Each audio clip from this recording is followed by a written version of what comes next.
ప్రేక్షకులందరికీ నమస్కారం. ఈరోజు మన స్టూడియోలో ప్రముఖ ఆధ్యాత్మికవేత్త, ఆస్ట్రాలజర్ బ్రహ్మశ్రీ శ్రీనివాసుల అనంతరామ శర్మ గారు మనతో ఉన్నారు. గురువుగారితో మాట్లాడేద్దాం. నమస్కారం గురుగారు. నమస్కారం అండి.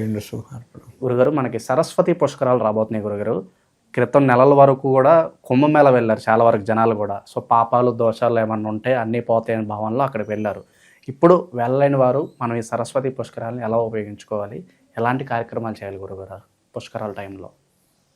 అసలు పుష్కరములు రావడం అంటే పుష్కరము అంటే 12 సంవత్సరాలకు ఒకసారి ఆ యొక్క నది ప్రత్యేకత ఉంటుంది. నదికి అనేక రకాల దేవతా అనుగ్రహాలు, అనేక రకాల మంది ఋషులు ఆ యొక్క నదిలో స్నానమాచరించి ఆ యొక్క ఋషి శక్తి మొత్తం కూడా ఆ నదిలో నిక్షిప్తం చేసుకొని ఉంటారు.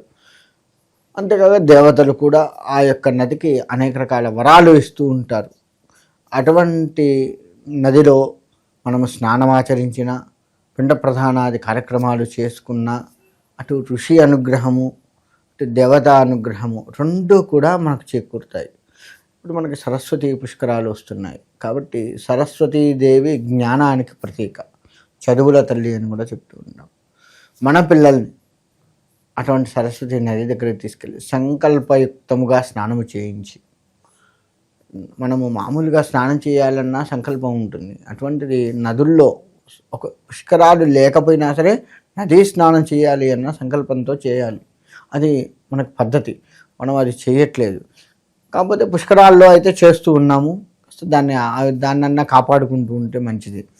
అలా సంకల్పయుక్తముగా ఆ యొక్క సరస్వతి నదిలో మన పిల్లలతో స్నానం చేయిస్తే సరస్వతి అనుగ్రహం, చక్కటి జ్ఞానంతో ఉన్నటువంటి పిల్లలు మనకు కలిగి ఉంటారు. మన పిల్లలకి ఆ జ్ఞానం వస్తూ ఉంటుంది.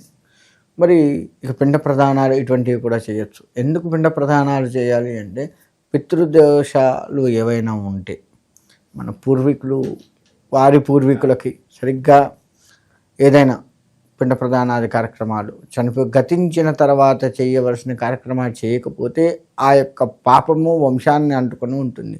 మన జాతకంలో కూడా క్లియర్ కనపడుతూ ఉంటుంది. అటువంటి దోషాలు పోవటం కోసంగా ఈ పుష్కరాలలో మన పిండ ప్రదానాలు ఎక్కువగా చేస్తూ ఉంటారు.